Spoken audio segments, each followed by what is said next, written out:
தேவனுடைய நாமம் மகிமைப்படுவதாக. உங்களுடைய அன்பு உண்மையானதா இல்ல போலியானதா?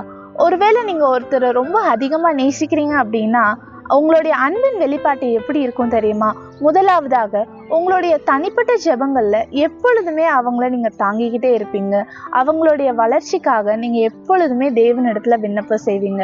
ஒருவேளை போலியான அன்பு நீங்க அவங்க மேல வச்சிருந்தீங்க அப்படின்னா உங்களுடைய ஜெபம் எப்படிப்பட்டதா இருக்கும் தெரியுமா? உங்களுடைய ஜெபம் சுயம் நிறைந்ததா காணப்படும். உங்களுடைய இச்சைகளுக்காகவும் உங்களுடைய விருப்பங்களுக்காக மாத்திரமே நீங்க உங்களுடைய விண்ணப்பங்களை தேவனிடத்துல வைக்கிற மாதிரி இருக்கும். அது மாத்திரம் இல்லாம அப்படிப்பட்ட ஜெபம் கேட்கவும் படாது. இரண்டாவது காரியம் நீங்க உண்மையாவே அவங்கள ரொம்ப நேசிக்கிறீங்க அப்படின்னா உங்களை குறித்த அறிமுகத்தை காட்டிலும் நீங்க வணங்குற தேவனுடைய அன்பின் அறிமுகத்தை அவங்களிடத்துல நீங்க கொடுப்பீங்க.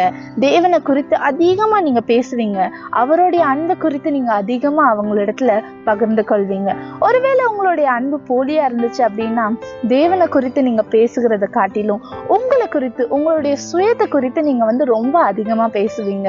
உங்களை குறித்தே நீங்க அதிகமான எக்ஸ்பிளனேஷன், உங்களுடைய புகழ்ச்சி, உங்களுடைய டேலண்ட்ஸ் அதை பத்தி மாத்திரமே நீங்க பேசிட்டு இருப்பீங்க. இதுதான் போலியான அன்பு. உண்மையான அன்பு எப்படி இருக்கும் அப்படின்னா மகிழ்ச்சியும் தேவனை குறித்த அதிக காரியங்களை பத்தி நீங்க பேசிக்கிட்டே இருப்பீங்க. அது மாத்திரம் இல்லாம உண்மையான அன்புல மன்னிக்கிற தன்மை இருக்கும். அதுவே போலியான அன்பு பார்த்தோம் அப்படின்னா உங்களால மன்னிக்கிறதுக்கு அவ்வளோ கஷ்டமா இருக்கும். போலியான அன்புல எரிச்சலும் அவங்க கிட்ட இருக்கிற மிஸ்டேக்ஸை மட்டுமே நம்ம சுட்டி காட்டுற விதமா இருக்கும். உண்மையான அன்புல அவங்களுக்கு விருப்பமான காரியங்களை தேவனுக்குள்ள செய்வோம். போலியான அன்புல அவங்களுக்கு விருப்பமே இல்லைனாலும் அவங்கள கட்டாயப்படுத்துற விதமா நம்ம செய்வோம்.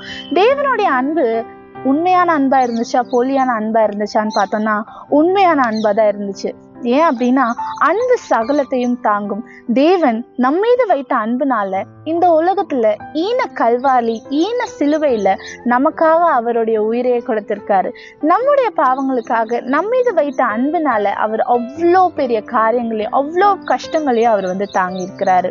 உங்களுடைய அன்பு எப்படிப்பட்டதா இருக்குன்னு யோசிச்சு பாருங்க. தேவனுடைய அன்பை போல இருக்குதா இல்ல போலியான அன்பு போல இருக்கிறான்றத சிந்திச்சு பார்ப்போம்.